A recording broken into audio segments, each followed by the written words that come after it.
আজকে দুপুরে কিন্তু অনেক মজার মজার খাবার রান্না করব, আমার কিছু প্রিয় খাবার। চলো তাহলে দেখে আসি আজকে আমি দুপুরে কি কি রান্না করছি।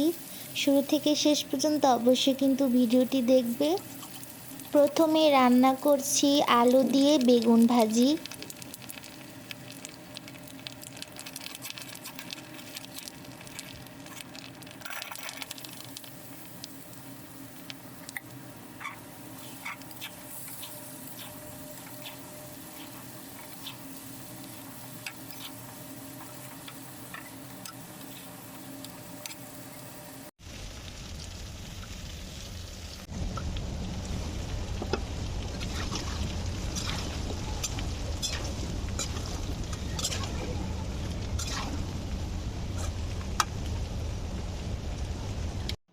এরপর অন্য পাশে আমি আজকে লাউয়ের ছোকলা ভর্তা বানাবো, এজন্য এখন পেঁয়াজ মরিচ রসুন ভেজে নিচ্ছি। ভাজিটা একটু মাঝে মাঝে নাড়া দিয়ে নিচ্ছি, না হলে নিচে লেগে যাবে। প্রায় হয়ে এসছে, একটু পর উঠিয়ে ফেলবো। ভর্তা বানানোর জন্য পেঁয়াজ মরিচ রসুনগুলো ভাজা হয়ে গিয়েছে, এখন আমি উঠিয়ে নিচ্ছি বাটিতে। এরপর কয়েকটা পটল ভাজা করব। পটলগুলো ধুয়ে নিয়েছি, এখন হচ্ছে মশলাগুলো দিয়ে মেখে নিব ভালো করে।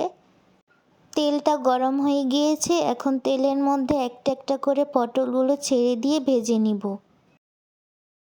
অন্যদিকে ভাজিটাও নাড়াচাড়া দিয়ে একটু পর নামিয়ে নিব, প্রায় হয়ে গেছে। পটলগুলো একটু উল্টিয়ে দিচ্ছি যাতে নিচে পুড়ে না যায়। আচ্ছা, তোমরা আজকে দুপুরে কি কি রান্না করছো অবশ্যই কিন্তু একটা কমেন্ট করে যেও। পটল ভাজা কিন্তু হয়ে গিয়েছে, এখন আমি একটা একটা করে একটা প্লেটে উঠিয়ে নিচ্ছি। আমি কিন্তু প্রথমে ভর্তাটা হাতে বানানোর ট্রাই করছিলাম, তাই লবণ সরিষার তেল দিয়ে একটু ভালোভাবে মেখে নিচ্ছিলাম, কিন্তু দেখলাম হচ্ছে না। এরপর হচ্ছে কি আর করার, পাটায় নামিয়ে এখন বেটে নিব। অনেক দিন পর পাটার মধ্যে ভর্তা বানাচ্ছি। ভর্তা বানানো কিন্তু অবশেষে হয়েই গেল। চলো তাহলে আগে ভর্তা দিয়ে ভাত খেয়ে দেখি ভর্তাটা আমার হাতে আজকে কেমন হয়েছে বানানো। অনেক বেশি ভর্তাটা মজা হয়েছিল। আমার হাজব্যান্ডও এসেছে লাঞ্চের জন্য বাসায়, সেও বলছিল আজকে ভর্তাটা অনেক ভালো হয়েছে। আজকের ভিডিওটি এখানে শেষ করছি। ভালো লাগলে একটা কমেন্ট লাইক শেয়ার করে যেও। সবাই ভালো থাকবে, সুস্থ থাকবে। আল্লাহ হাফেজ।